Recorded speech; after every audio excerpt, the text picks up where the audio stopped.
May papel si Sherwin. Ako may papel. I-combine mo yan. Kulong. Sabi ni SB, ni Mark Lontayaw, ganyan daw talaga pagka meron ng demanda. Eh wala pa nga demanda si Joseph, wala pa yung sabina. Eh ikaw, Mark Lontayaw, may sabina ka. Galing kay Sherwin. So lahat ng sinabi mo, na-experience mo. Tama, mali, Broccoli. Lahat, na-stress siya, na-depress siya, di siya napagkakatulog. Eh sa kanya, siya yung may sabina eh. So una sa mga balitang boxing ay umani ng papuri mula sa mga solid Casimero fans ang pagiging makatao ni Cuadro Alas. Matapos niyang aminin na nakaramdam siya ng awa nang makita ang matinding pinsalang tinamo ni Mizokoshi, na nabasagan ng ilong, bago nito tuluyang bumagsak via 5th round TKO. Naawa ka pa yata sa kalaban? Oo, ba't? Huwag ka kasi maaawa. Huminto ka. Meanwhile, Binahagi ni Pinoy boxing prodigy na may nagbulong sa kanya na malayong malayo sa katotohanan ang sinasabing 127,000 piso bayad kay Casimero. Sa madaling salita na hindi nalugi at pamaldo pa rin si Angas ng Pinas matapos ang laban kontra kay Mizokoshi, salungat sa ipinapalabas ng kanyang mga kritiko. Wait for it. Here it comes. Almost there. Ito, i-re-rebat ko rin yung sabina kasama yung sa ano ko ngayon, salita niya. Kung hindi ako commercial ngayon, ako ngayon eh. Yan. Mahaba yan eh. Kasi ang dami niya sinasabi sa live ni SB pag pinanood mo, ang dami niya sinasabi. Ayun nga, yung mga katulad niya, yung pagtulong-tulong daw ni SB sa mga boxer. Hindi naman pagtulong yun, ang pagtulong dapat walang kapalit, di ba? Eh pinagbaboxing niya, di may kapalit, di ba? Kukuha siya ng percentage yung pagka kumita, hindi may kapalit, hindi pagtulong yun. Tapos, punta tayo sa sabina na yan. Puntahan natin yan. Broccoli. Sige, Di ba ang sabi niya, di ba? O sige, di ba ang sabi niya sa live? Joseph, hindi ka na napagtutulog.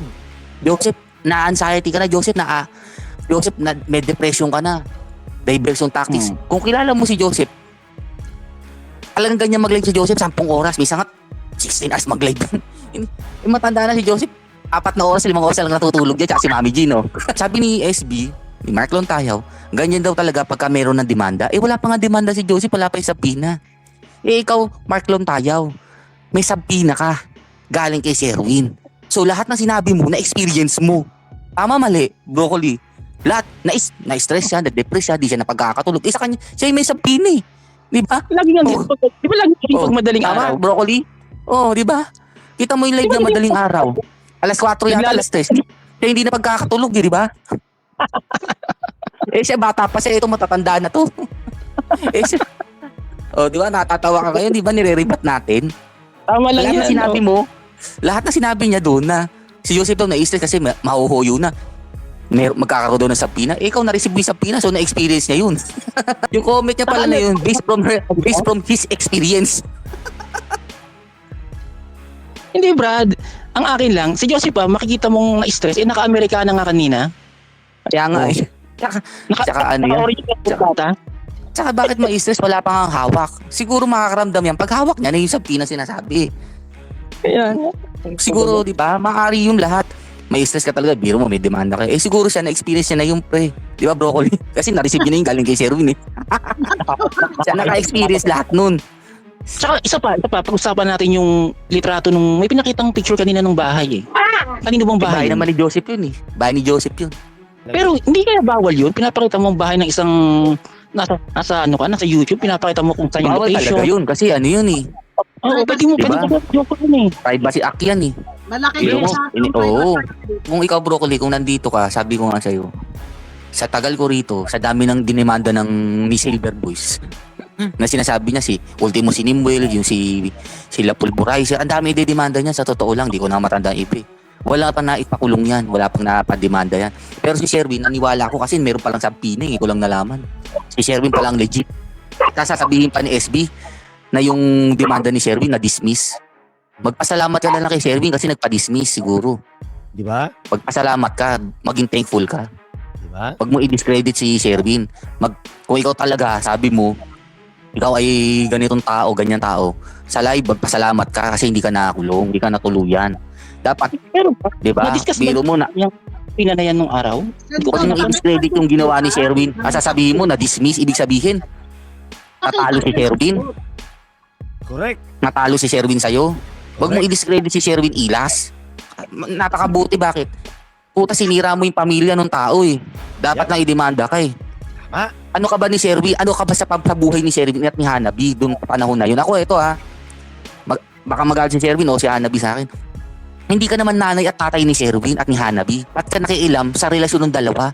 Kaya, gumatong ka ng gumatong kay Hanabi. Dapat lang talaga idemanda ka eh. Di ba mahilig siya sa salitang what if? Hindi nga tanong what if kung hindi ka nakialam sa relasyon ng dalawa. Baka naayos nila ng ano yun eh. Nung mga panahon na yun. What if, di ba mahilig siya sa what if? What if kung hindi ka nakialam? Hindi ka nagumatong sa kay Hanabi. Sa live, nila-live mo pa. Masasave ang relationship nila. Tama? Baka lang naman, hindi pa tayo sigurado, pero baka. Nasa ibang relationship. Kaya nga si Sherwin nagdemanda dahil nga sa ginawa nito eh. Huwag mo i-discredit si Sherwin. Nasasabi mo, si Sherwin, na-dismiss naman yung kaso niyan eh. Isabi natalo si Sherwin. Ba't di mo sabihin ng totoo? Na pinatawad ka ni Sherwin. Sa mga ginawa mo katarantaduhan sa kanya. Dapat huwag mo i-discredit yung tao. Kawawa naman. Ginanyan mo na, dinidiscredit mo pa. Para lumalabas yung demanda niya, talunan si Sherwin. Exactly. Sa demanda niya. Lahat ng pwede niyang gamitin laban sa'yo, nasa live mo. Yep. Diba? Wag mo i-discredit si Sherwin. Mabuting tao si Sherwin. Alam mo, naawa ko kay Sherwin eh. Kasi bakit? Napakabuting TTFY member ni Sherwin. Mahal na mahal niya ang TTFY. Kahit noon napapanood ko. Si Sherwin ang talagang bumapagputa, babanatan kayo. Correct. Isa si Sherwin talaga nakikita ko. Kahit alam ni Sherwin may nagagawang mali si David. Pagdating sa pera, wag na tayo magbulag-bulagan. Alam naman natin yan, nasira si David sa pera. Pero nagtatakpan ni Sherwin yan. Alam mo ibig sabihin nun? Si Sherwin marunong sumugal. Ako, sumugal. Pareho kaming galawan ni Sherwin. Sunyo sumugal. Etong si SB, dinidiscredit mo. Puta, magpasalamat ka sa live. Di natuloy demanda mo. May papel si Sherwin. Ako may papel. I-combine mo yan. Kulong. Ako pre, kay Sherwin pa lang pre.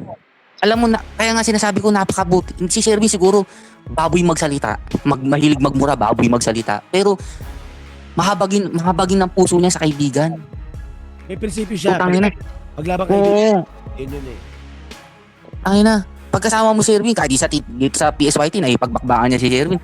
Kahit saan ko makakita yan eh. Basta kung nasang grupo yan, makipagbakbakan yan. Pero itong Mark Lontayaw, dinidiscredit mo yung demanda. Parang baliwala lang, ikaw pa nagwagi. Parang lumalabas si Sherwin pa ang mali. Tama. Ang galing talaga ni Sherwin. Diba? Ba't di mo sabihin, Mark Lontayaw? Humingi ako ng tawad kay Sherwin at napatawad niya ako at dinismiss ang kaso, hindi niya natinuloy. Ba't di mo kaya sabihin yung totoong ganun? So, mapaya Diba? siya. Mapaya siya. Bakit? Bakit? Magsisira pagkalalaki mo? Exactly. Ayaw Sa mapaya. gagawin mo? Exactly. Ha? Exactly. Pag mo sabihin nagkaroon ng umating kay parehas ng hearing at nanalo ka, katarantaduhan yun. Exactly. Diba? Sabihin mo, humingi ka ng tawad. Ba't di mo kaya sabihin yun? Bakit? Mababawasan pagkalalaki mo? Hindi Yung lalaki. tanso ng kwintas. Bakit Hindi mababawasan ang bigat ng tanso ng kwintas mo? Hindi lalaki yan. Bakla. Exactly, bakla. Ayaw tumanggap ng ikaw ang ayaw mong tumanggap ng pagkakamali. Hindi mo kaya sabihin yun. Dinidiscredit mo si Sherwin. Yung pagiging mabuting tao kaibigan sa'yo ni Sherwin, diniscredit mo kaya mainit ako ngayon pre kasi sabi ko ang ina ganun baka walang yan tao to. Pagkatapos patawarin, hindi kayang sabihin yun. Ang sasabihin lang wala na dismiss ang kaso ni Sherwin.